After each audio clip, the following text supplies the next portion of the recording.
रश्मि की मम्मी की नज़र आज रह रहकर घड़ी पर ही जा रही थी।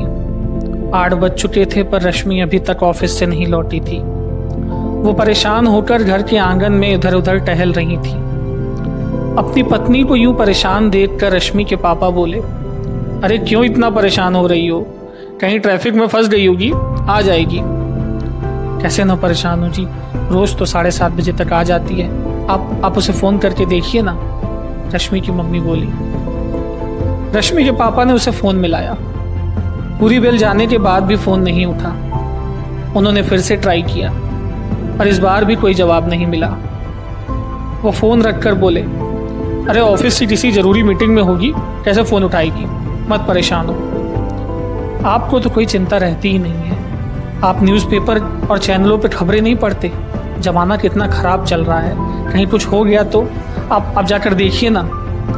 ठीक है, तुम चिंता ना करो, मैं जाकर देखता हूँ। रश्मि के पापा घर के बाहर निकल आए और वहीं खड़े होकर रश्मि का इंतजार करने लगे। उनका अंदाजा सही था, रश्मि को कुछ नहीं हुआ था। वो रोज की तरह ऑफिस में ही थी। आज भी काम बहुत ज़्यादा था, इस वजह से देर हो गई थी। रश्मि ने अपना काम ख़त्म किया और बॉस से केबिन में गई।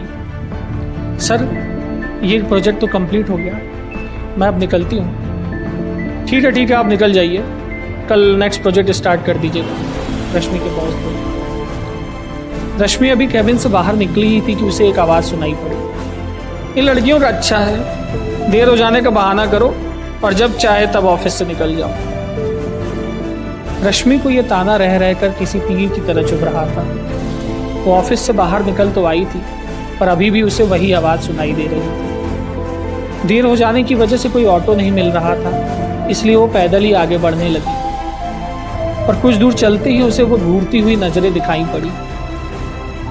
कितनी अजीब सी बात थी, जो रास्ते और लोग दिन के उजाले में आम से लगते थे, वो अंधेरा हो जाने के बाद शैतान क्यों लगने लगते थे। रश्मि भागकर पास वाले ऑटो के पास गई और बोली, भैया राजेंद्र नगर चलेंगे क्या? जी हाँ मैडम, बिल्कुल चलेंगे, ऑटो वाला बोला।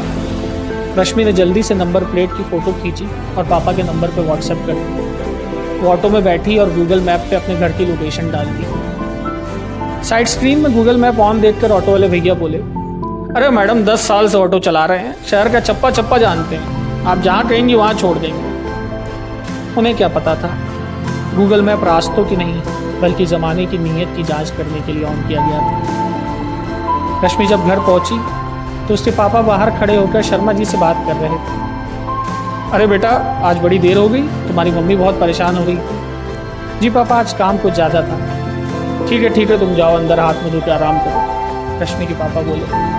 रश्मि घर के भीतर चली गई। शर्मा जी बोले, बुरा ना माने भाई साहब, लेकिन आपने अपनी लड़की को कुछ ज़्यादा ही आज़ादी दे रखी है। ये भी कोई वक्त है घर आने का? इस पर रश्मि के पापा बोले, अच्छा शर्मा जी, देश कब आज़ाद हुआ था? अरे आप भी ना, आपको नहीं पता, 1947 में हुआ था।